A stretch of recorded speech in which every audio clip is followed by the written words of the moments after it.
वहीं पाकिस्तान के मंत्री के भड़काऊ बयान पर शाह की तरफ से ट्वीट किया गया है। बताएं कि पाक मंत्री के बयान पर एक्सपोज जो है वो पाकिस्तान पूरी तरीके से हो गया, ये कहते हुए गृहमंत्री नजर आए। राहुल के साथ खड़े हैं, ये हमला भी उन्होंने बोला। तो पाक मंत्री के भड़काऊ बयान पर शाह की तरफ से बड़ा ट्वीट किया गया, जिसमें उन्होंने कहा कि एक्सपोज एक तरफ जो है भड़काऊ बयान से पाकिस्तान हो गया है, वहीं दूसरी तरफ राहुल गांधी भी लगातार जिस तरीके के बयान दे रहे हैं, पाक मंत्री के बयान से कांग्रेस पूरी तरह से एक्सपोज हो चुकी है। आपको बताएं कि पाक मंत्री के बयान को लेकर गृहमंत्री अमित शाह ने कांग्रेस पर यह बड़ा हमला बोला है। कांग्रेस का जो हाथ है पाक देता है साथ, दरअसल इस बात को लेकर कि अब जो हंगामा है, जो सियासी बयानबाजी है, वो भी यहाँ पर तेज हो गई है। और शायद यही वजह है कि अब इसको लेकर गृहमंत्री अमित शाह ने भी ट्वीट किया है और ट्वीट कर यहाँ पर तमाम जो गंभीर आरोप है वो यहाँ पर लगाए गए हैं। और अब ये कहा जा रहा है कि जो कांग्रेस का हाथ हमेशा देश विरोधी शक्तियों के साथ रहा है, जो बयान होते हैं, जो उनके लिए सॉफ्ट कॉर्नर होता है, वो भी दिखता है। लेकिन कांग्रेस पार्टी और पाकिस्तान जो है इस तरीके से अब ये भूल जाते हैं कि केंद्र में मोदी की सरकार है, ये अमित शाह ने कहा है। और ये भी कहा है कि इसलिए कश्मीर में ना तो आर्टिकल 370 वापस आने वाला है और ना ही आतंकवाद आने वाला है।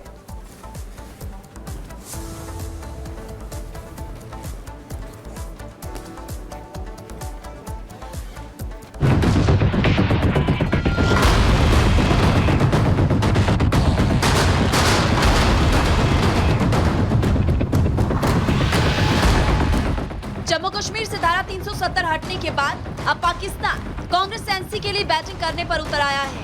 पाकिस्तान को उम्मीद है कि अगर ये दोनों पार्टियां सत्ता में लौटेंगी तो धारा 370 को हटाया जा सकेगा। ये समर्थन कांग्रेस एनसी गठबंधन को ऐसे समय में मिला है जब जम्मू कश्मीर में विधानसभा चुनाव है। ऐसे में पूरी सियासत गर्मा गई है। पाकिस्तान के रक्षा मंत्री ने कहा कि धारा 370 की बहाली पर पाकिस्तान कांग्रेस नेशनल कॉन्फ्रेंस के साथ है।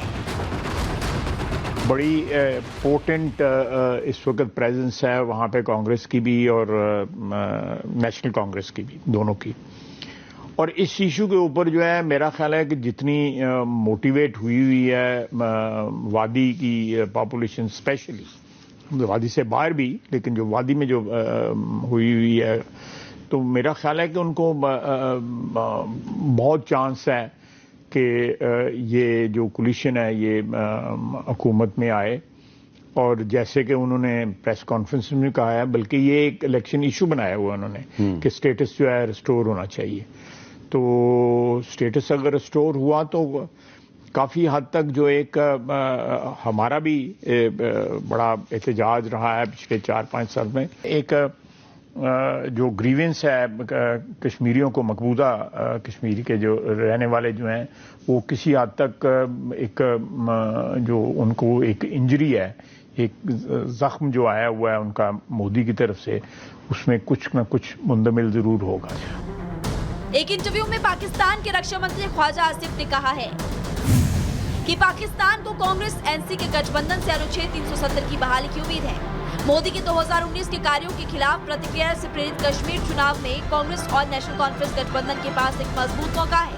अनुच्छेद 370 और 35A की बहाली के लिए पाकिस्तान और गठबंधन दोनों एक ही पृष्ठ पर है। हमारा भी ये डिमांड है, जब से ये मोदी साहब ने ये वार किया हुआ है, एक कारी ज़रब लगाई हुई है कश्मीर के स्टेटस के ऊपर, अगर ये रिस्टोर हो जाता है, इस इलेक्शन में ये लोग जीत जाते हैं, ये रिस्टोर कर देते हैं, तो कश्मीर के लोगों का आपको पता है उसके बाद कितना एहतजाज हुआ था। वहीं पाकिस्तानी मंत्री ख्वाजा आसिफ के बयान को लेकर बीजेपी प्रवक्ता शहजाद पूनावाला ने कांग्रेस और नेशनल कॉन्फ्रेंस पर निशाना साधा। पूनावाला ने कहा कि कांग्रेस एनसी का हाथ पाकिस्तान के साथ है। मोदी विरोध के लिए वो पाकिस्तान के साथ भी खड़े हो सकते हैं। जिस प्रकार से पाकिस्तान के डिफेंस मिनिस्टर ने एक पाकिस्तानी चैनल को कहा है कि हमारी पाकिस्तान की पोजीशन बिल्कुल कांग्रेस एनसी की पोजीशन की तरह ही है, आर्टिकल 370 और 35A पर, और रिस्टोर करना चाहते हैं हम लोग।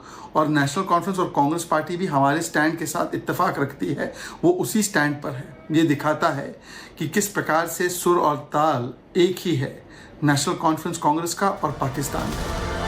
दरअसल जम्मू कश्मीर में जारी कांग्रेस के घोषणा पत्र में अनुच्छेद 370 को लेकर चुप्पी साधी गई है, लेकिन जम्मू कश्मीर को पूर्ण राज्य का दर्जा देने की मांग इसमें जरूर की गई है।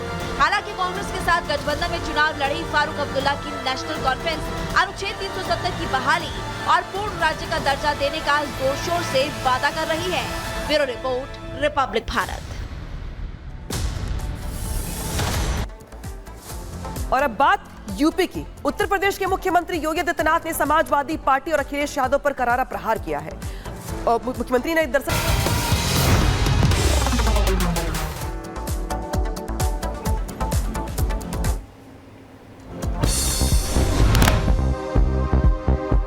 श्रीनगर में प्रधानमंत्री मोदी ने की जनसभा। अपने संबोधन में प्रधानमंत्री ने कहा कि पहली बार दहशतगर्दी के बिना हुआ चुनाव, सभी ने खुले मन से वोटिंग की। पीएम मोदी ने विपक्ष पर हमला बोला, कहा जम्मू कश्मीर की बर्बादी के लिए 3 खानदान जिम्मेदार। तीनों खानदान के लोग बौखलाए हुए हैं। घाटी की जनता को 3 खानदानों ने लूट लिया। पीएम मोदी ने कांग्रेस एनसी पीडीपी पर बोला जोरदार हमला, कहा तीनों खानदान के नफरत के बाजार से दूर रहना है। तीनों खानदान ने जम्मू कश्मीर में नफरत का सामान बेचा, युवाओं को हक से वंचित रखा। सीएम योगी ने अयोध्या के मिल्कीपुर का किया दौरा। अपने भाषण के दौरान विपक्ष पर हमला बोला, कहा पहले सनातन आस्था से होता था खिलवाड़। सीएम योगी ने सपा पर निशाना साधते हुए कहा कि समाजवादी पार्टी के काले कारनामों के लिए सुलम्बी और इनको पसंद है अंधेरा। उधर हरियाणा विधानसभा चुनाव के लिए बीजेपी ने जारी किया घोषणा पत्र। जेपी नड्डा और मुख्यमंत्री नायब सिंह सैनी ने लॉन्च किया घोषणा पत्र। हरियाणा के लिए बीजेपी ने 20 वादे किए हैं। सभी महिलाओं को 2100 रुपए देने की कही बात, साथ ही 10 औद्योगिक शहर के निर्माण की बात कही। कार्यक्रम के दौरान जेपी नड्डा ने पिछली सरकारों पर साधा निशाना। पहले पर्ची खर्ची की हरियाणा में चर्चा थी, आज बदला है समय।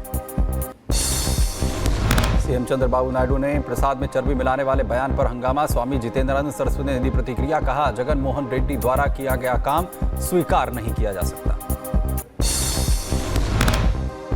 चंद्रबाबू नायडू के बयान पर स्वामी चक्रपाणी की प्रतिक्रिया, कहा जगन मोहन रेड्डी के खिलाफ एफआईआर दर्ज कर इन्हें जेल भेजना चाहिए। तिरुमाला लड्डू पर बयानबाजी को लेकर विशु रेड्डी का बयान, कहा वाईएसआर शासन में तरह से हुआ हिंदू भावनाओं को ठेस पहुंचाने की साजिश।